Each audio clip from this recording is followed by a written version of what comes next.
What's up, fam? It's Lil Alti. Thank you so much for tuning into my channel. And today I'm going to talk to you about 5 books that have changed the way that I think. So if you want to learn how to change the way that you think and just impacts, books that just impact the way that you interact with the world yourself, keep watching. Number 1, it's not supposed to be this way. This book right here literally helped me to deal with disappointment. Let me just I can literally flip to any part of the book and it's gonna hand me my life.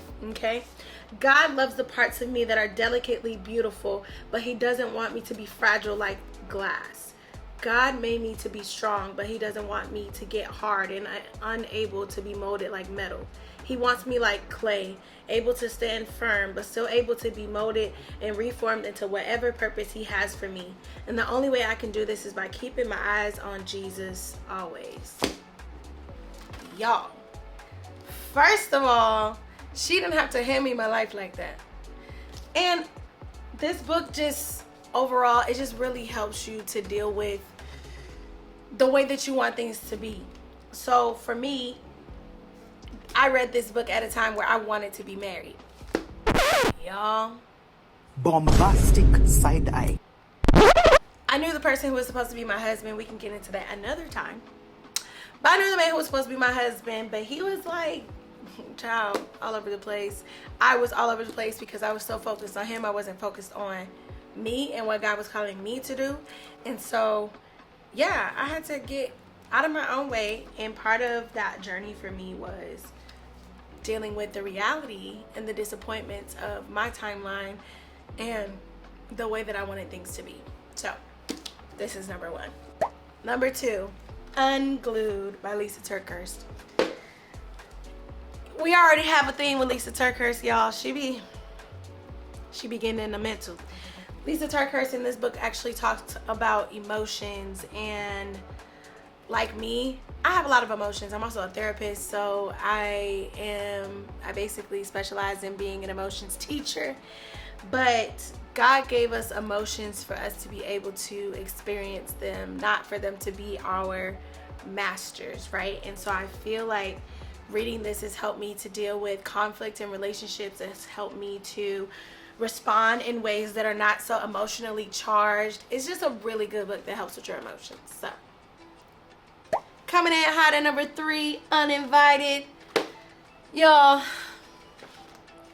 Lisa TerKeurst just be handing me my life, okay? Handing me my life. So in Uninvited, this literally deals with how most times you feel left out. So I don't know if this has ever happened to you, but have you ever walked into a space where you are invited there, or you belong there, or you're at a conference and you have no idea where to sit? You don't feel like you're actually supposed to be there, and you feel like you just stick out like a sore thumb. That's what this book is all about. Because that's not how God has created us to be. He wants us to function fully loved, fully in his purpose. And this book gets into how to live fully loved, even if you don't feel fully loved, because you're living from a place that is truth, which is love. You are loved. So yes, coming in hot.